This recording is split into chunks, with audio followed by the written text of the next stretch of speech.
Hi, Kelly. Well, thank you so much, Angela. Hello, everybody. Welcome to this issue of Bar Talk on this November 10th of 2021. Thank you all for coming and joining us.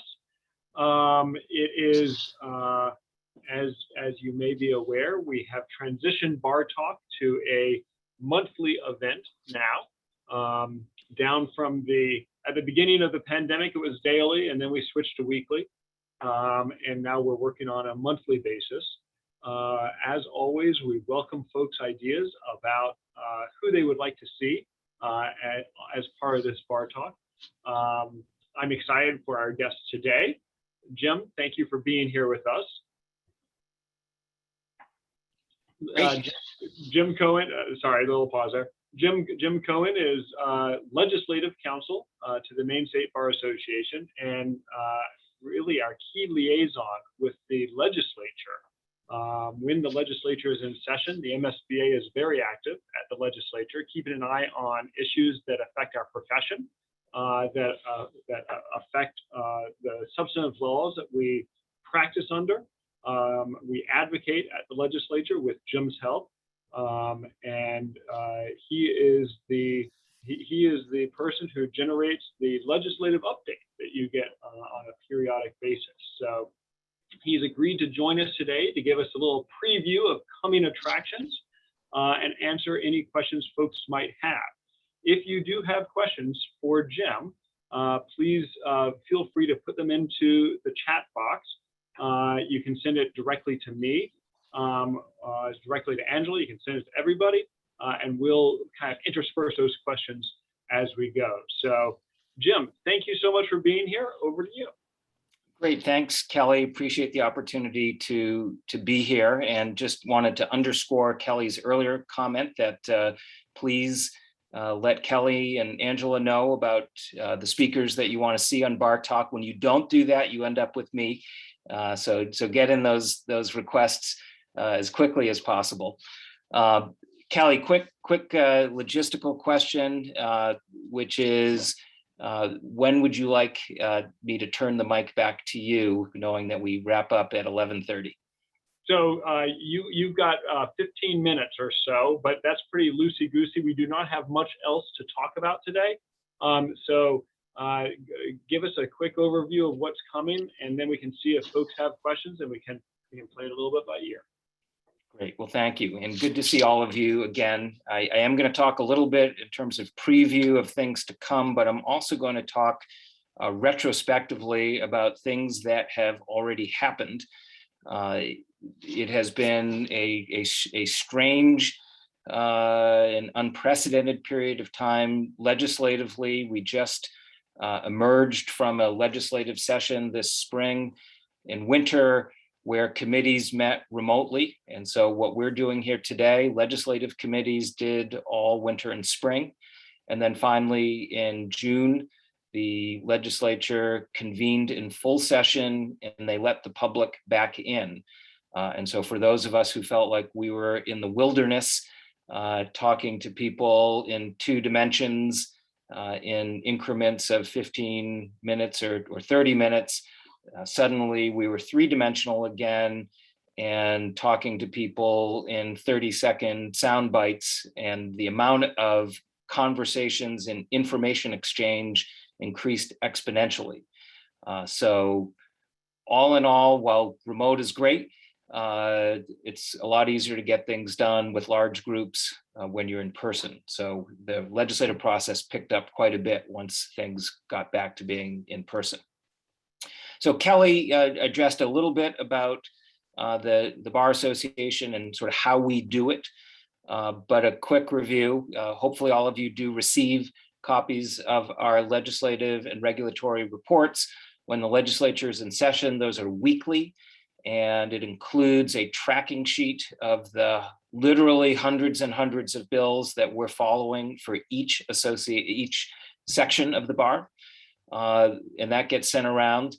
And we have a legislative committee that meets weekly to discuss those bills. And you'll see in those reports that you get weekly that some bills are listed as association bills, There are about a dozen where the association, for varying reasons, decided to take an active role. And typically those relate to the mission of the Bar Association. That includes access to justice. That includes bills that have an impact on the practice of law. And so again, about a dozen bills where there was active involvement from the association as a whole. Now, separately, bar sections themselves get involved on their own. That is different than the association engaging. So we're here as a resource to all of you individual sections. There were 1,737 bills printed this year, which is a lot for a session, particularly a remote one. We went through every single one of those and divided them up by sections. And so you have an opportunity to see what happened to each one of those. I'm going to talk now about some of the key issues for the State Bar Association, those dozen or so bills that we did engage in. I would say the top issue this year, as well as past years, is the Maine Commission on Indigent Legal Services. That is clearly an access to justice issue. And we have been strongly advocating that Mickles be adequately funded and that the process works. There have been a number of issues and concerns that have pierced the media attention about shortfalls in that process.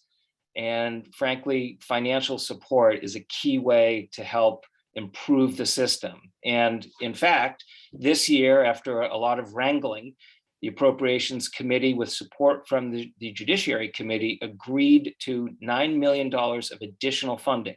That supported an increase in reimbursement in attorney's fees for participants from $60 an hour to $80 an hour.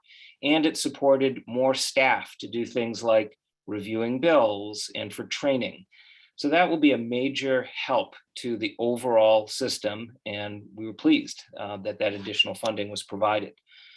Less significant, but directionally important, is an access to justice tax credit that was LD 978. It supports 5 attorneys a year to locate in rural parts of the state.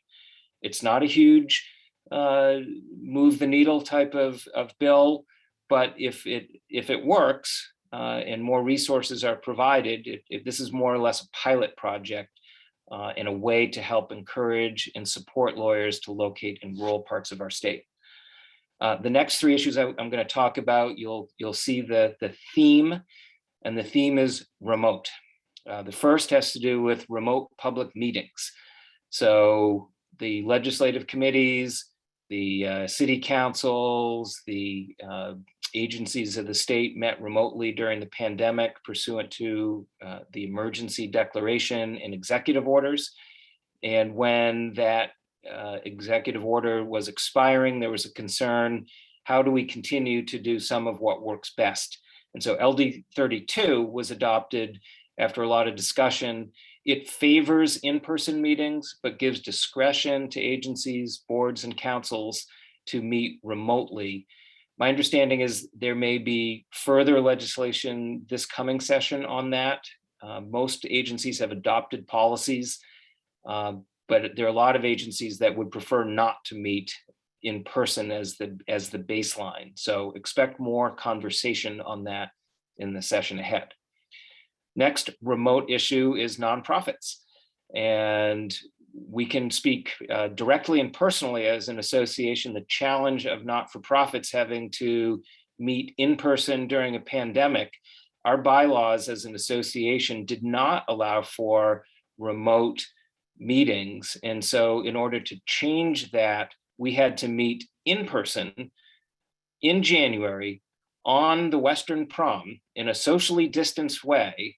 And we needed a quorum in order to accomplish that goal. Unfortunately, we fell just short of a quorum, but when the law changed, that helped us to be able to now meet remotely when necessary. So that's true of all not-for-profits.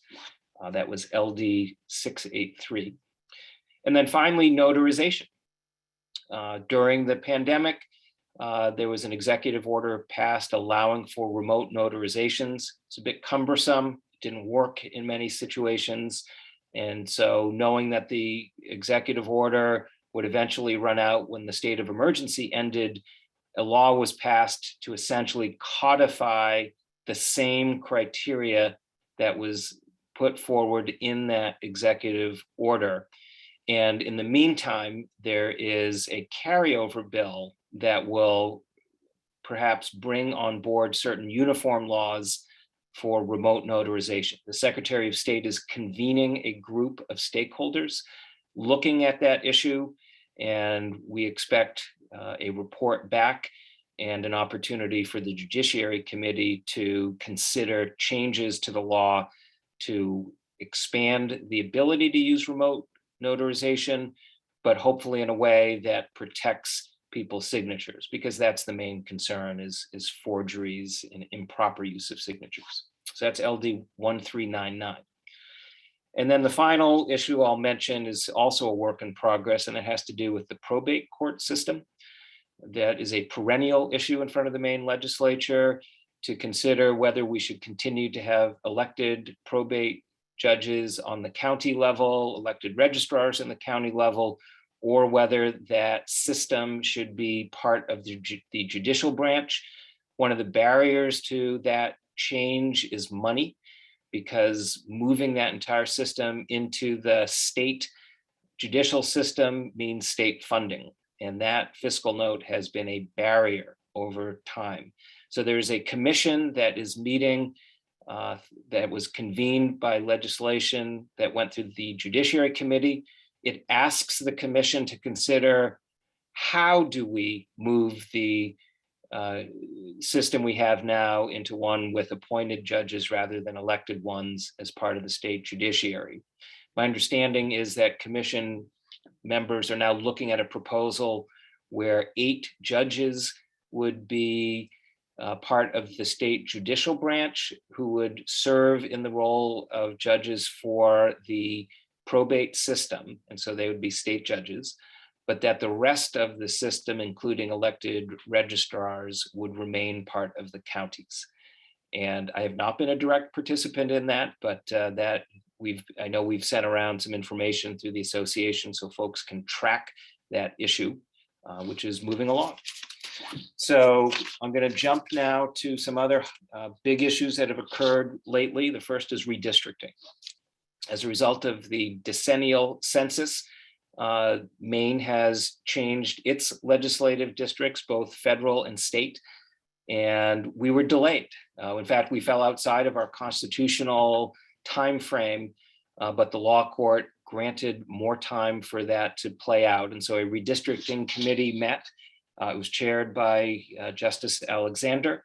And at the 11th hour, after some disagreements, the committee came together on a plan. That plan went to the legislature, and on the 28th of September, that redistricting plan was adopted. Some of the highlights: there were 23,000 people in the 1st congressional district that needed to move into the 2nd congressional district to balance out the 2 districts. And the change moved some communities in Kennebec County, which was the only county that was split between the 2 districts, moved from the 1st district into the 2nd district. And then for state offices, there were a number of changes made in a number of places throughout the state. My understanding is that in the Senate, there are still about 8 or 9 Senate seats that are considered toss-ups from a partisan basis. The remaining seats are more solidly either Democratic or Republican. So really in any given 2-year election cycle, control of the Senate would change, at least based on current demographics. And the House, really the same thing. I just don't have as clear a numerical breakdown for the House. We just had elections this past November. Maybe you were aware, maybe you saw an ad or two that there was a question about a corridor. Who knew? Well, all 3 ballot questions passed pretty soundly. Question 1 was to ban a corridor that Avangrid is building for the state of Massachusetts, and that is now in the courts to resolve whether that is a legal referendum or not. The second question is the regular transportation bond, which always passes, and it passed this year. The third was a constitutional amendment creating a right to food. Because it was on the ballot, that's a signal that 2/3 of the legislature, so a bipartisan group of legislators, put it on the ballot. I think there's a lot of questions about what it really means. Does it mean that prisoners have a right to demand the food that they want in any number? How do we regulate the safety and health of food? So those are issues that will probably end up getting decided by the courts. Portland had a very rare occurrence in an at-large race for city council using ranked choice voting. It resulted in a tie. And nobody is aware that a tie has ever happened. That's sort of the reverse equivalent of winning the lottery for that event to happen. So the recount is going on, and we expect more to be announced on that very shortly. And then in Augusta, there was a state legislative race to fill the seat of Representative Justin Fecteau, who's a Republican, and that seat was won by Reagan LaRochelle, who is a Democrat. So that changes the partisan makeup of the legislature by 2 due to that flip in seats. We have 2 announced candidates for governor. We have Governor Mills seeking re-election, and former Governor LePage has announced and has submitted paperwork to run again, and there may be others. Finally, second session bills. The process by which bills are introduced for the second session is underway. And so the first set of bills that we will see are carryover bills. There were several hundred bills from last session that did not get finally acted on that will be back, and the committees will be talking about them again, really across the board issues. In addition, there's a cloture process where the Legislative Council, which is the 10 members of legislative leaders, 6 Democrats, 4 Republicans, can, on a majority basis, let in proposals from individual legislators. In this case, there were 330 proposals put forward by legislators, and of those 330, 107 were let in. So about a third of those bills. That's actually a slightly higher percentage than we've seen in recent years.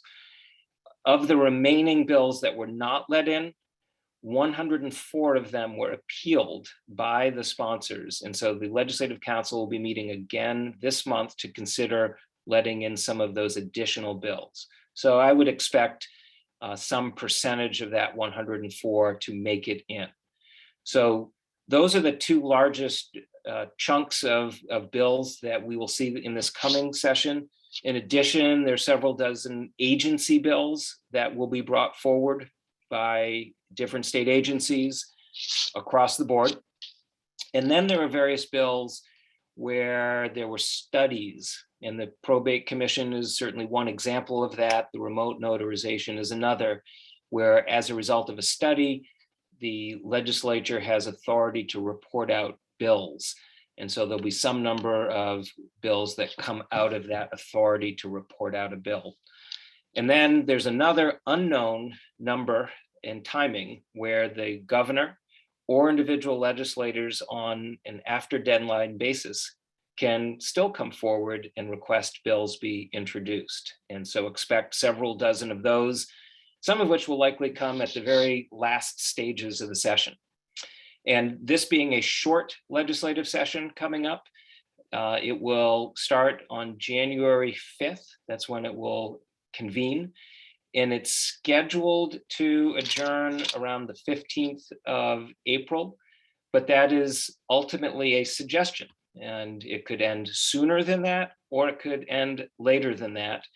This past year, the legislature went very far into overtime. It was supposed to adjourn in June, but did not adjourn until well into July. So we really don't know for sure. But given that there are elections in November, there's a lot of motivation by legislators not to stay in session any longer than they need to, particularly those who may have primaries in June. They do not want to be stuck in legislative session. They want to be out campaigning. Other quick highlights, state budget. That was done this year in 2 parts. Part 1 budget that was adopted at the end of March on a largely, or actually an entirely majority basis, was basically flat funding, carrying through what was already in place for agencies. And then a Part 2 budget was later adopted before the beginning of July. And that included full funding of K through 12 education at 55% that the voters had required back in the 2000s. That's the first time that's ever happened. Municipal revenue sharing was restored. There were no new taxes. There were also no tax cuts either. And then ARPA funds from the federal stimulus bill related to COVID. There was hundreds and hundreds of millions of dollars that were allocated ultimately at the suggestion of the governor and then approved by the legislature.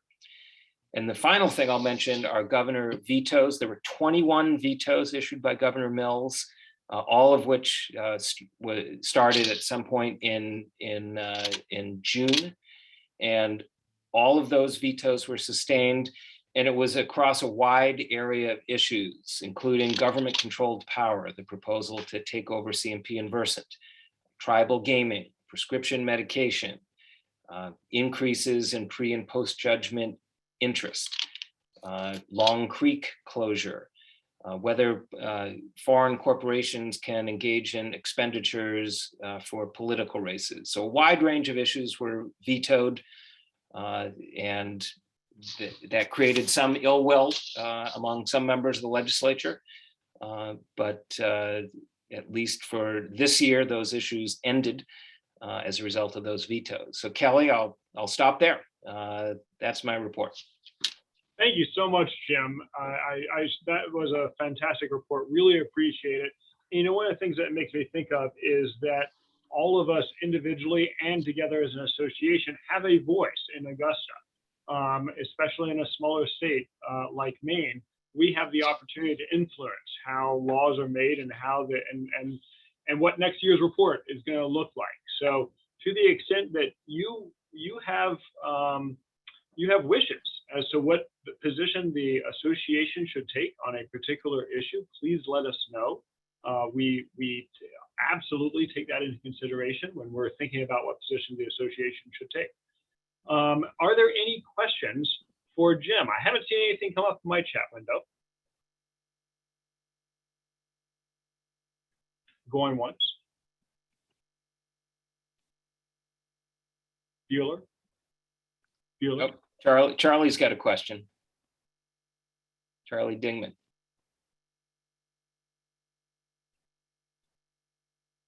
Charlie, if you're talking, we can't hear you. And it doesn't look like you're on mute. There you are. How's that? You are stealth mute.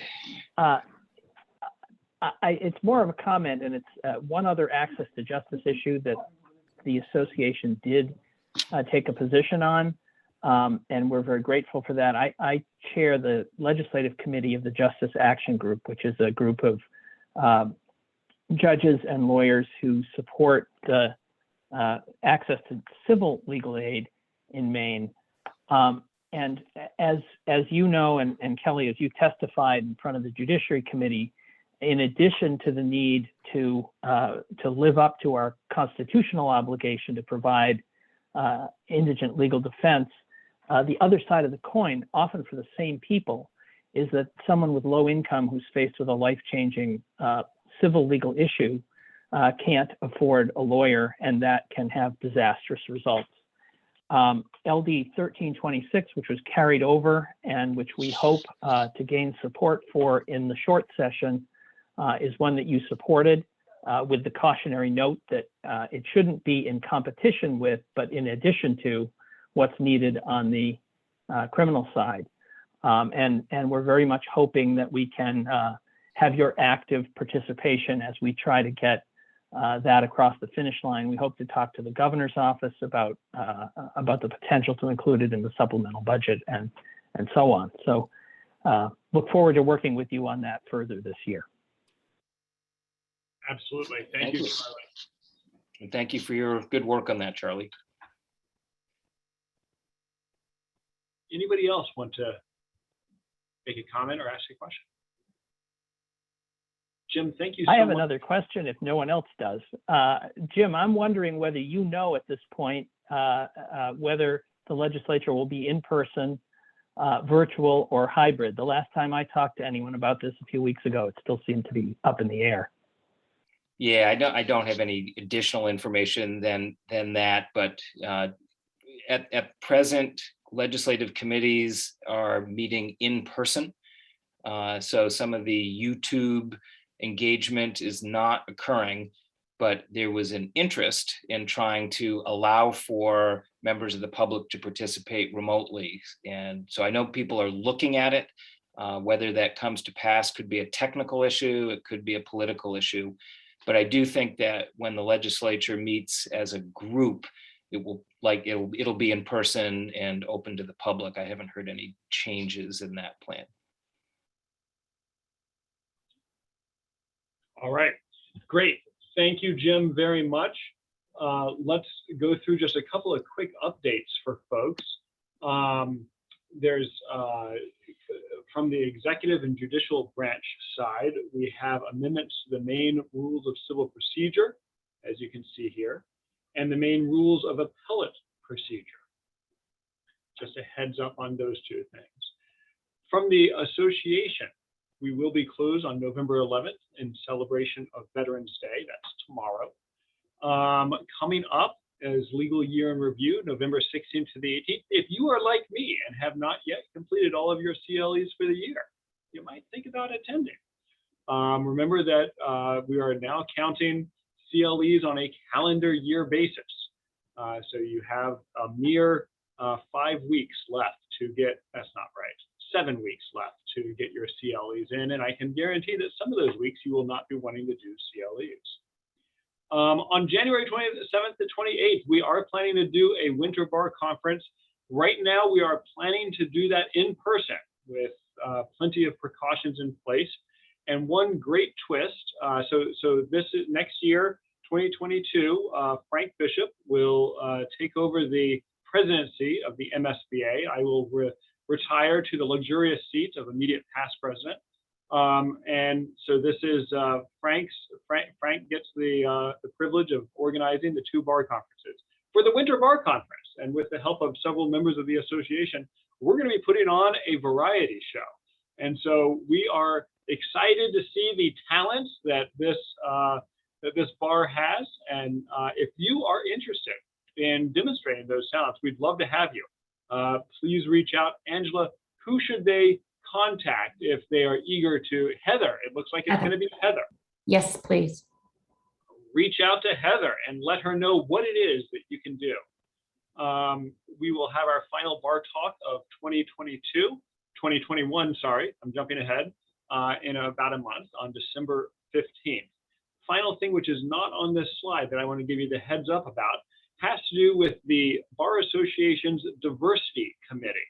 The Diversity Committee was formed in the summer of 2020 and spent its first year primarily focused on issues affecting BIPOC lawyers. BIPOC is Black, Indigenous, people of color. We created a new BIPOC lawyers section. We created a new seat on the Board of Governors that still has to be ratified by the membership. We did a lot of training. We're putting together various articles and diversity reports within the association. We've now taken a look at the successes of that 1 year and refocusing the diversity committee to have a bit of a broader view and to be thinking about diversity in all of its forms. We are inviting members of the community who are interested in participating in the diversity committee to come join us. So if you are a member of a group that has historically been underrepresented within the Bar Association, whether that's based on gender, sexual orientation, race, anything else, then please let me know. We would love to have your involvement as we think about diversity issues as an association as a whole. These are issues that they are not susceptible to a quick fix. This is an ongoing process, and we will continue focusing on it going forward. We'd love to have your help. That is all I have. Angela, over to you. Thanks, Kelly. I do want to point out just a couple things. Jim was talking about the probate court stuff, and that reminds me to remind you that we do have a survey out right now, 1-question survey out to the membership asking about your thoughts on that. And we would love your input. The more input we have, the better off we are to decide if we want to take a position one way or the other. Section chairs, we are short some section chairs in the areas listed there on the screen: business, solo and small firm, trust and estates, veterans, environmental and energy, and CPJJ. So if you have an interest in any of those and being the chair, we would really appreciate you reaching out to either me or Heather on that. And if you haven't yet done so, please be sure to renew your Maine State Bar Association membership. Technically, at this point, you are in a grace period. And if you don't, we're not dropping you tomorrow, but if you don't do so soon, you will be dropped from the membership rolls by the end of the year. And I just want to send a thank you to veterans for their service. Thank you. Thank you, Angela, and thank you as a veteran for your service. So with that, I think that covers all of the topics that we wanted to cover today. We very much appreciate seeing all of you and having you be here. I hope you have a wonderful week, and we'll see you, and Thanksgiving. Happy Thanksgiving, everybody. We'll see you in December. Take care.